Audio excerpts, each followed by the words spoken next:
പുഴ എങ്ങനെ മുറിച്ചു കിടക്കും എന്നറിയാതെ പുഴയരികിൽ നിൽക്കുമ്പോഴാണ് അടുത്തു നിന്നൊരു വടവൃക്ഷം വലിയൊരു കാറ്റത്ത് ഒരു വലിയ പാറയിന്മേൽ പതിച്ചത്. അതിൽ നിന്നും പറന്നു വന്ന മരക്കഷ്ണങ്ങൾ നല്ല ഷെയ്പ്പുള്ള പലകകളായി വെള്ളത്തിൽ വന്ന് വലിയൊരു മനോഹരമായ വള്ളമായി തീർന്നു. എവിടെ നിന്നോ വന്ന സ്ക്രൂകളും ആണികളൊക്കെ അതിനെ ബലപ്പെടുത്തി നല്ല മനോഹരമായൊരു തുഴക്കോലും കൂടി കിട്ടിയപ്പോൾ വളരെ ലളിതമായി പുഴയ്ക്ക് അപ്പുറത്തെത്താൻ സാധിച്ചു.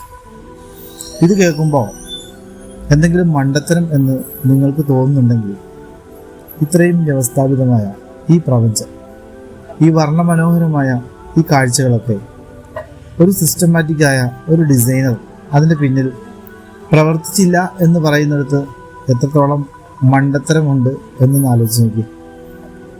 ഈ കാണുന്ന ഇതുപോലും തനിയെ ഉണ്ടായി എന്ന് ചിന്തിക്കുന്നിടത്താണ് മണ്ടത്തരം ഇരിക്കുന്നത്.